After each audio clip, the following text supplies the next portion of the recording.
Olá, esse é mais um Webcast for Linux. Eu sou o Flávio Gurgel, estou aqui para falar para vocês de replicação de banco de dados com PostgreSQL. Um assunto recorrente, vem de lista de discussão, vem de clientes nossos, são necessidades reais das empresas que precisam ter replicação de banco de dados. Por quê? Qual é o motivador dessa replicação de banco de dados? Por que essa necessidade é tão grande assim? Primeiro, existe uma necessidade cada vez maior de aumento de disponibilidade. Então, existem muitos serviços que não podem parar. Você não pode ter uma parada não planejada nesses serviços. Então, esse é um dos grandes motivadores da replicação. Eu posso ter replicação dentro de um mesmo site, no mesmo prédio, no mesmo data center, na mesma rede local. E eu posso ter também um site remoto em que eu replico via internet ou via link dedicado. Eu posso jogar meus dados para um outro banco de dados que está replicando, que pode estar até do outro lado do mundo. E também posso ter isso de forma mista. Eu posso ter as duas replicações no mesmo banco de dados. Uma para o mesmo site e outra para o site remoto. Quando que é interessante isso? No mesmo site eu estou garantindo uma falha numa máquina, uma falha numa fonte, uma falha no NoBreak, uma falha num disco. Isso tudo eu garanto com uma replicação no mesmo site. Agora, e para quem precisa ter uma garantia maior de disponibilidade? Essas pessoas vão procurar replicação em site remoto. Então, por exemplo, eu fico mais protegido contra uma enchente, um incêndio, um acidente qualquer num prédio, ou uma falta de energia completa em que eu não tenha mais gerador, não tenha mais nenhum tipo de no-break. Então, eu posso passar a minha produção para um site remoto. A outra motivação para a replicação é distribuição de carga. Eu não acho isso como sendo o principal motivador, mas não é menos importante do que o aumento de disponibilidade. Mas hoje é muito fácil e muito claro como se replicar e obter uma distribuição de carga de leitura. Já na escrita, esse desafio é um pouco maior. Nem sempre a replicação, aliás, na maioria dos casos, a replicação não é a resposta para uma escalabilidade de escrita. E, em alguns casos, a replicação é a resposta para disponibilidade, para distribuição de carga de funções no banco de dados. Vamos dar uma olhadinha aqui como é que funciona a replicação embutida no PostgreSQL 9.2. A replicação embutida no PostgreSQL existe desde que eu tenho logship. Então, desde que eu tenho geração de arquivamento num banco de dados, eu posso fazer replicação. Mas, desde a versão 9.0 do PostgreSQL, a gente tem a replicação por fluxo embutida no PostgreSQL. Então, vamos falar aqui do que tem disponível hoje no 9.2. Primeiro, a minha replicação ela pode ser mestre para múltiplos escravos, onde esses múltiplos escravos podem se conectar no próprio mestre. Num mestre eu posso ter vários escravos conectados e a partir de um escravo existente, eu posso conectar outros escravos, o que a gente chama de replicação em cascata.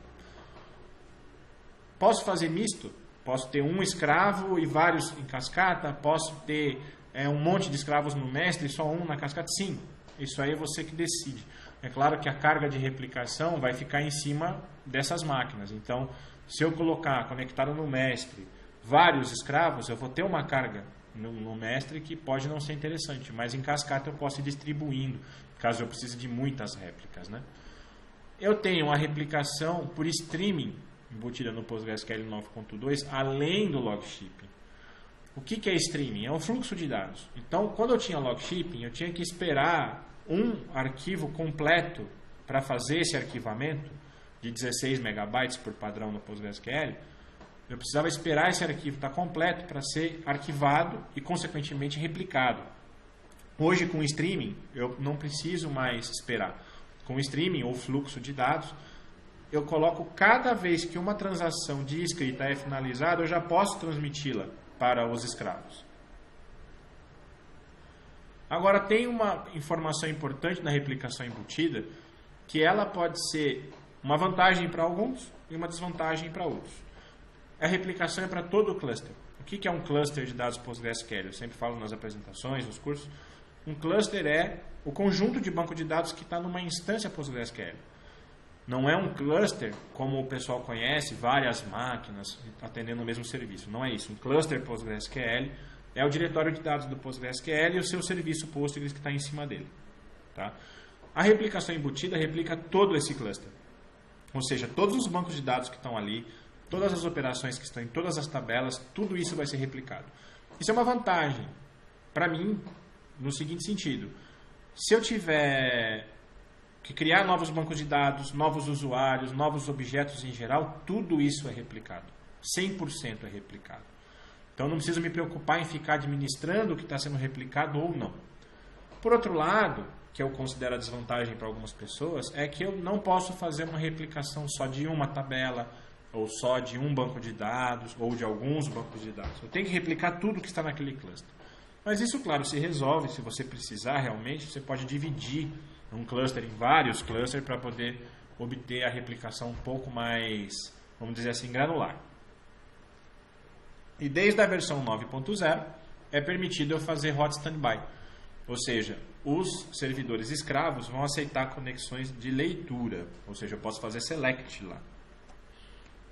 E quais são os modos de replicação disponíveis? Eu tenho a replicação síncrona, ou seja, os escravos vão estar no mesmo ponto no tempo que o mestre. Não tem perda de dados.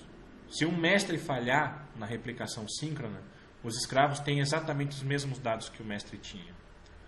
Em algumas palestras você pode até escutar que o escravo está na frente do mestre, porque no modo como o Postgres foi desenhado, o escravo escreve primeiro. Mas a gente pode afirmar que o escravo tem tudo o que o mestre tinha. Então eu não tenho perda de dados. Só que para eu não ter essa perda de dados, eu tenho um custo. Ou seja, o desempenho da escrita vai cair. Porque eu tenho que aguardar uma transação ser escrita no servidor mestre e depois aguardar essa mesma informação ser escrita no escravo. Isso me dá um ganho aproximado de 50% para menos ou menos. Ou seja, você pega um servidor banco de dados que estava sozinho e conectar síncrono num escravo, o meu desempenho de escrita vai cair pelo menos 50%.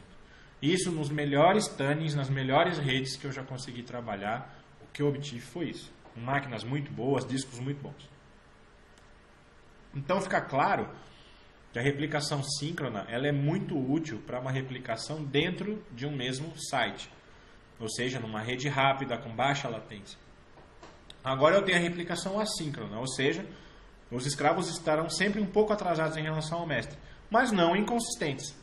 Então assim, o escravo ele não vai ter as últimas transações que foram executadas.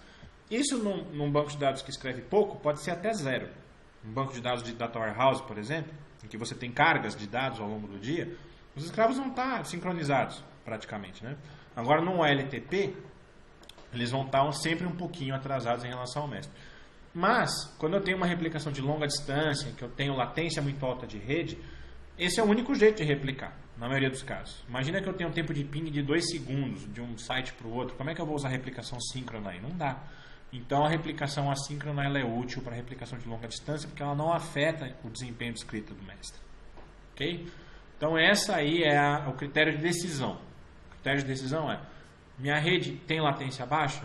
Eu vou usar a replicação síncrona, se eu puder encarar esse 50% de perda de desempenho de escrita. Notem que a leitura não é afetada.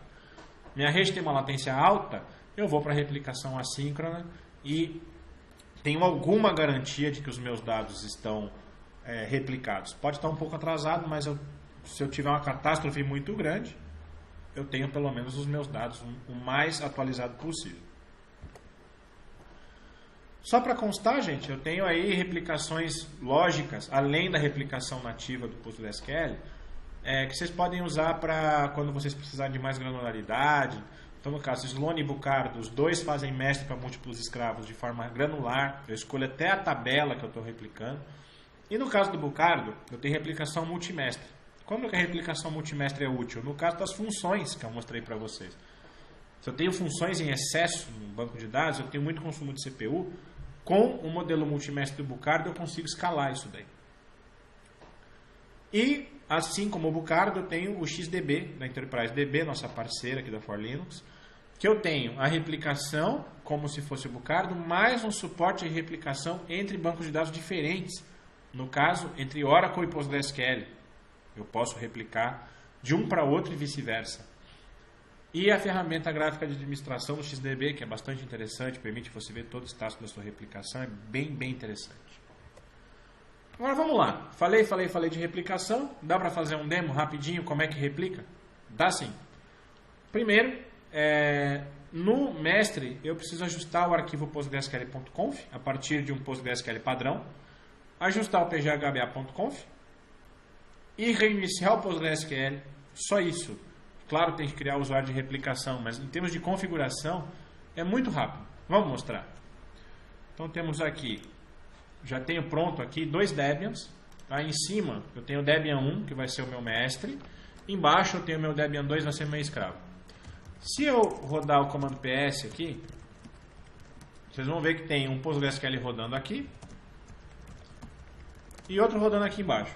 São PostgreSQL padrão Debian, foram instalados a partir dos repositórios PostgreSQL, mas eles estão no padrãozinho Debian. Vai ser rlib PostgreSQL, como o Debian gosta. Tá? O cluster de dados está no diretório var lib PostgreSQL 9.2 main e está atualizado. PostgreSQL 9.2, última versão. Como é que eu faço então? Vamos seguir o roteiro. No mestre, o que eu preciso fazer? Editar o arquivo postgresql.conf e editar os seguintes itens. Listen addresses, está no default, ou seja, só escuta a conexão local. Eu vou inserir aqui o IP desta máquina. Poderia colocar asterisco aqui? Poderia. Mas eu prefiro usar colocar só o IP da máquina que vai escutar. O all level, eu preciso tirar de minimal e passar para hot e standby. Senão o PostgreSQL não replica, ele dá um erro na hora de replicar. O all keep segments, que o default é 0, mas por que eu tenho que ter alguma coisa aqui? Eu não estou setando o arquivamento. Então, se na hora de fazer o backup inicial, o Postgres ficar muito atrasado, ele não vai ter todas as informações necessárias para replicar. Então a gente manda segurar um pouquinho aqui. Como esse banco de dados quase não está escrevendo, eu vou pôr 10. Mas no banco de dados que escreve muito, você pode precisar de 100, às vezes 1000. Isso aí é uma pegadinha. Você tem que aprender a fazer replicação, claro. Esse roteiro aqui permite você fazer uma replicação rápida, mas para fazer uma replicação de verdade tem algumas coisas a mais que vocês precisam aprender. Tá? E o Maxwell Sanders, eu preciso colocar aqui pelo menos o número de réplicas que eu vou ter. Nesse caso aqui eu vou ter uma réplica, eu vou colocar 1. Se eu tiver 2 réplicas, 2.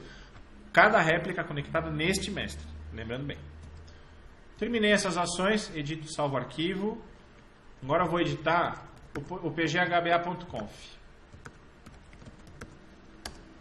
O que eu preciso colocar no pghba.conf? Na posição correta, nesse arquivo aqui pode ser no final, eu vou colocar uma entrada do tipo host para um banco de dados fictício chamado replication. Esse nome é fixo, não pode mudar. Esse banco de dados não existe. É só para o Postgres saber que isso vai ser uma conexão de replicação. O nome do usuário, que eu vou chamar de replicador. Eu vou criar esse usuário. É a minha escolha. Podia chamar Joãozinho. E o nome, o IP da máquina escravo. No meu caso aqui, 92.168.103, máscara 32. E eu vou colocar a conexão do tipo trust, não vai pedir senha, vocês poderiam usar MD5 sem problema algum.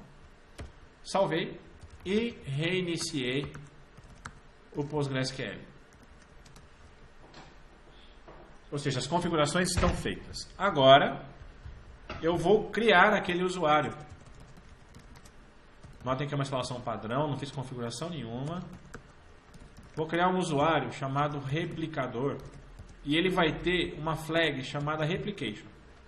Ou seja, ele é permitido replicar. Ele já existe porque eu já tinha criado. Então notem aqui. O usuário replicador ele tem o atributo de replicação. Ok? Isso é muito importante. Bom, vamos deixar esse Debian quietinho aqui. Esse Postgres aqui está rodando, redondinho, sem nenhum problema. Vamos fazer escravo. O que eu preciso fazer no escravo?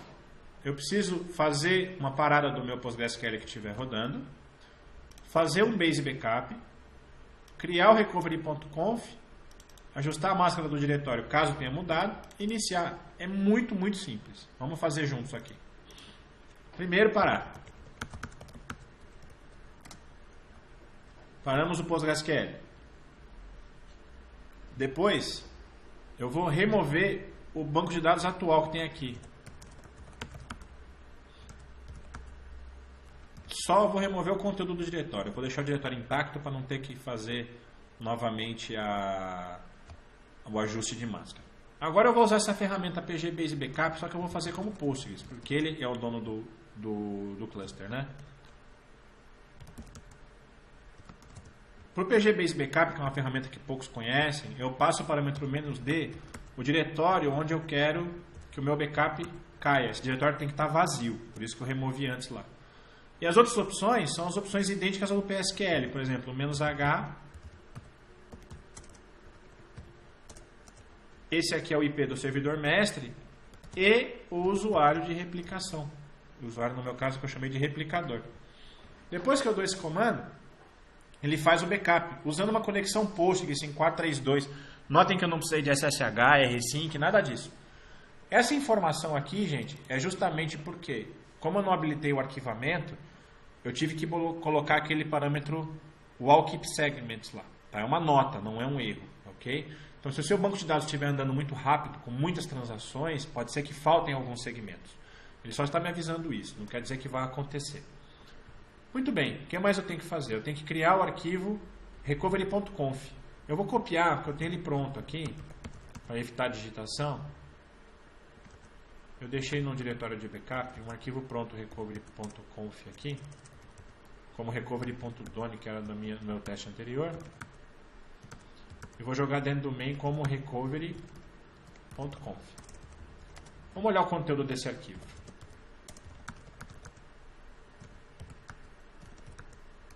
O que eu tenho aqui? Primeiro, eu tenho que dizer para o Postgres que ele está em standby. Segundo, eu tenho esse parâmetro primary_con_info, que tem as informações do servidor mestre, o IP dele, o nome do usuário utilizado, aquele replicador que eu criei, e esse parâmetro application name ele é importante. Ele é um parâmetro novo no PostgreSQL, mas ele, no caso de replicação, ele ajuda a identificar qual é o escravo. Então, nesse caso aqui eu chamei de Debian2, o mesmo hostname da máquina. E esse trigger file, para que ele serve? Ele é um arquivo que não existe, ele não pode existir. O trigger file, ele é um arquivo que, quando criado, vai tirar o PostgreSQL do modo de replicação. Vamos demonstrar isso tudo? Feito isso, é só iniciar o PostgreSQL. Ele vai dar um erro porque eu usei o usuário incorreto? Não, ele subiu, sem problema. Ok. Como é que eu sei que esse Postgres está em replicação? Primeiro, eu sei que ele está em recuperação porque ele está com essa palavra, recovery, aqui. Ou seja, esse PostgreSQL ele está se restaurando. Mas uma réplica nada mais é do que um banco de dados em restauração indefinida. O principal, para eu saber que ele é uma réplica, eu tenho esse receiver process. Ou seja, ele está recebendo informações do mestre. Esse é o processo que se conecta no mestre. E onde é que eu vejo ele no mestre? Eu tenho um wall sender no mestre, recebendo uma conexão da máquina de IP final 3. Então, gente, esses dois bancos de dados estão se replicando. Vamos nos conectar aqui. Olha só, ele já deixou. Por quê? Ele deixou porque eu já deixei uma configuração chamada hot standby ligada nessa configuração aqui. Vamos ver os bancos de dados que tem. Bom, no Postgres não tem nada. Os bancos de dados que eu tenho aqui são Postgres, template 0 e template 1, que são os padrões, e o webcast. Vamos lá no mestre. Eu tenho os mesmos bancos de dados aqui. Vamos criar um novo. Create database, por exemplo, exemplo. Criei este banco de dados lá, vamos ver no escravo. Ele criou um banco de dados exemplo aqui também. Ou seja, a minha replicação está 100% funcional. E um interessante aqui, pouca gente conhece, uma view chamada pgstat replication. Essa view me mostra quais são as réplicas totalmente conectadas.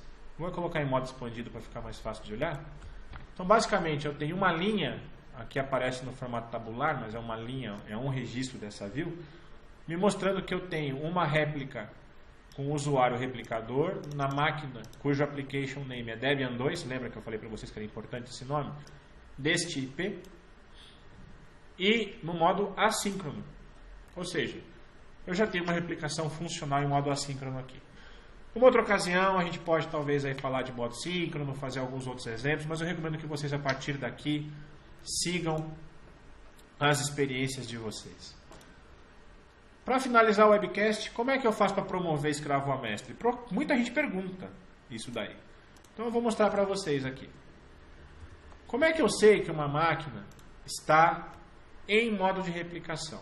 Eu venho aqui no usuário, como um super usuário e pergunto assim: select pg is in recovery. Essa função ela vai me retornar verdadeiro quando o PostgreSQL for um escravo. Agora eu vou promover esse banco de dados. Como é que eu faço? Como usuário Postgres, eu crio o arquivo trigger. Por exemplo, com o comando touch /tmp pgtrigger. Foi o nome que eu configurei no recovery.conf. Quando eu crio esse arquivo, vou me conectar novamente ao banco de dados, vou fazer a mesma pergunta. Você está em recovery? Falso. Este banco de dados agora é um mestre. Eu posso inclusive dar um create database aqui, ó. Create database test. Ele está aceitando conexões de escrita. Logo, este banco de dados é mestre. Vamos olhar os processos. Não tem mais o all receiver, não está mais com aquele processo de recovery. Então, pessoal, esse é o fim do nosso webcast. É fácil replicar, mas eu recomendo para vocês, usem esse tutorial como um começo para os estudos de vocês. A partir daqui tem um longo caminho para usar replicação em produção, cuidado com permissões, cuidado com autenticação, cuidado com desempenho. Tem muita informação que é necessária para fazer uma replicação eficiente na maioria dos casos. Okay? Mas é fácil replicar. Obrigado a todos, espero vocês no nosso dia de perguntas e respostas, onde eu vou estar ao vivo falando sobre esse mesmo assunto. Muito obrigado.